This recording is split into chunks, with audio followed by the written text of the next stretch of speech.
Fathima arts and science college, Moothedam, Edakkara, Nilambur. Wandoor കുറ്റിയിൽ ജംഗ്ഷനിൽ നിയന്ത്രണം വിട്ട ഓട്ടോറിക്ഷയിടിച്ച് സ്കൂൾ വിദ്യാർത്ഥിനി ഉൾപ്പെടെയുള്ളവർക്ക് പരിക്ക്. അപകടമുണ്ടാക്കിയ ഓട്ടോറിക്ഷയിൽ നിന്ന് നാട്ടുകാർ കഞ്ചാവ് പാക്കറ്റ് കണ്ടെടുത്തു. വാഹനം ഓടിച്ച നെച്ചിക്കോടൻ നിവാറിനെ നാട്ടുകാർ പിടികൂടി പോലീസിലേൽപ്പിച്ചു. ഇന്ന് രാവിലെ 9 മണിയോടെയാണ് വണ്ടൂർ കുറ്റി ജംഗ്ഷനിൽ അപകടം സംഭവിച്ചത്. സ്കൂൾ ബസ് കാത്തു നിൽക്കുകയായിരുന്ന ചെറിയ കുട്ടികളിലേക്ക് നിയന്ത്രണം വിട്ട വാഹനം പാഞ്ഞെടുക്കുകയായിരുന്നു. ഒരു സ്കൂട്ടറിനെ തട്ടിത്തെറിപ്പിച്ച ശേഷം റോഡരികിലെ കടയുടെ തിണ്ണയിലേക്ക് വാഹനം ഇടിച്ചു കയറി. ഉമ്മയുടെ കൈപിടിച്ച് നിന്നിരുന്ന വിദ്യാർത്ഥിനി ഭാഗ്യം കൊണ്ടാണ് വലിയൊരു ദുരന്തത്തിൽ നിന്ന് രക്ഷപ്പെട്ടത്. കുട്ടിയുടെ തലയ്ക്ക് പരിക്കേറ്റിട്ടുണ്ട്. ഇവരെ വണ്ടൂരിലെ സ്വകാര്യ ആശുപത്രിയിൽ പ്രവേശിപ്പിച്ചു. വാഹനത്തിൽ യാത്രക്കാരായി ഉണ്ടായിരുന്ന മറ്റ് 2 പേർക്കും പരിക്കേറ്റു. അപകടത്തിന് പിന്നാലെ നാട്ടുകാർ വാഹനത്തിൽ നടത്തിയ പരിശോധനയിലാണ് ഡാഷ്ബോർഡിൽ നിന്ന് കഞ്ചാവ് പാക്കറ്റ് കണ്ടെത്തിയത്. നാട്ടുകാർ വിവരമറിയിച്ചതിനെ തുടർന്ന് പോലീസ് സ്ഥലത്തെത്തി പ്രതിയെ കസ്റ്റഡിയിലെടുത്തു. ഇവിടെ വണ്ടൂർ കുറ്റിയിൽ ജംഗ്ഷനിൽ സ്കൂൾ ബസ് കാത്തു നിൽക്കുന്ന സ്കൂൾ കുട്ടികൾ, ചെറിയ കുട്ടികൾ, 4-ാം വയസ്സും 5-ാം വയസ്സിലെ കുട്ടികൾ സ്വന്തം ഉമ്മാന്റെ കയ്യും പിടിച്ചോടെ ബസ് എത്തിക്കുന്ന സമയത്താണ് ഇതേപോലെ നിയന്ത്രണം വിട്ടൊരു വണ്ടി വന്നത്. ആ വണ്ടി വേറൊരു സ്കൂട്ടിനെ തട്ടി തെറിപ്പിച്ച് ഈ പീഡിയന്റെ കൊലയിൽ കൂടെ കയറിയിട്ട് ആ കുട്ടികളെ അതിന്റെ ഇടയിൽ പെട്ട് എന്തൊരു വലിയ ഭാഗ്യം എന്ന് പറയാം. കുട്ടിക്ക് തലക്ക് ഒരു മുറിവ്, നല്ലൊരു മുറിവ് തന്നെയാണ്. പക്ഷെ വലിയ ഗുരുതര പരിക്കല്ലെങ്കിലും അതിന്റെ സീറ്റും കാര്യങ്ങളൊക്കെ എടുത്ത് നിംസിക്ക് കൊണ്ടുപോയിട്ടുണ്ട്. പിന്നെ വണ്ടിയിൽ വേറെ 2 ആൾക്കാരുണ്ടായിരുന്നു, ഒരു പാസഞ്ചർ ആയിട്ട്. അവരെ JMC ഹോസ്പിറ്റലിൽ കൊണ്ടുപോയിട്ടുണ്ട്.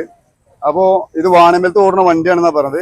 പക്ഷെ ഞങ്ങൾ ഹോസ്പിറ്റലും കാര്യങ്ങളൊക്കെ പോയപ്പോൾ ഈ ഡ്രൈവർ ഇതുവരെ അതിനൊന്ന് കൂടെ പോകാനോ മറ്റുള്ള കാര്യങ്ങൾക്കൊന്നും നിന്ന് കൊടുത്തിട്ടില്ല. ഞങ്ങൾ ഹോസ്പിറ്റലിൽ പോയി നോക്കുമ്പോഴാണ് ഇവിടെ പല ആൾക്കാരും പറഞ്ഞാൽ ഈ വണ്ടിയിൽ കഞ്ചാവ് ഉണ്ട്. അപ്പോൾ ഞങ്ങൾ ഓടി വന്നപ്പോൾ ഈ വണ്ടിന്റെ ഡാഷ്ബോർഡിൽ കഞ്ചാവിന്റെ കുറച്ച് പൊതിയുണ്ട്. അപ്പോൾ അതിൽ കുറച്ച് സാധനമുണ്ട്. അപ്പോൾ തന്നെ ഞങ്ങൾ പോലീസുകാരെ വിളിച്ച് പോലീസുകാർ വന്നിട്ട് പിന്നെ ഇവനെ പിടിക്കുന്ന സമയത്ത് പോലീസ് ജീപ്പ് എത്തിയില്ല. അതിന് മുമ്പ് തന്നെ ഇവിടെ പ്രശ്നങ്ങൾ ഉണ്ടാകുമ്പോൾ ഒരു ഓട്ടോറിക്ഷയിൽ കയറ്റിയാണ്ട് പോലീസുകാർ അവരെ കൊണ്ടുപോയിട്ടുണ്ട്, കച്ചറ ഉണ്ടാകുന്ന രീതിയിൽ. അപ്പോൾ ഇത്തരം കേസിൽ നമ്മളെ വാണിയമ്പലത്തിലെ ആളാണ് ഇവന്, സ്കൂൾ ട്രിപ്പ് വരെ എടുക്കുന്ന ആളാണെന്നാണ് ഇവിടെ പറയുന്നത്. കേൾക്കുന്നത് നമുക്ക് കറക്റ്റ് അറിയില്ല.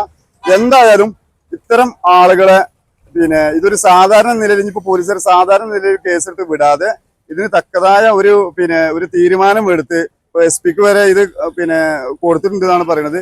അപ്പൊ നല്ലൊരു തീരുമാനം എടുത്ത് ഇത്തരം ആളുകൾ ഇതുപോലെ വണ്ടി കൊടുത്ത് വിടാതെ അവരെ ലൈസൻസ് റദ്ദാക്കി പെർമിറ്റ് കട്ടാക്കിയിട്ട് ഇത്തരം ആളുകളെ ഈ റോഡിലേക്ക് അയച്ചു വിടരുത് എന്നാണ് നാട്ടുകാരുടെ ഭാഗത്തു നിന്ന് പോലീസിനോട് അഭ്യർത്ഥിക്കാനുള്ളത്. +2 കഴിഞ്ഞില്ലേ, ഇനി ഡിഗ്രിക്ക് എവിടെ ജോയിൻ ചെയ്യും?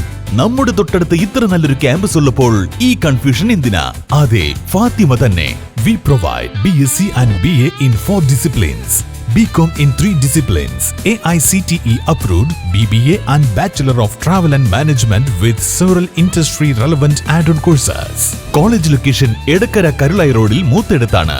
അപ്പോ എങ്ങനെ ഫാത്തിമ ഫിക്സ് ആക്കുവല്ലേ? At Fatima, we don't just reach, we inspire. Fatima Arts and Science College, Moothedam, Edakkara, Nilambur.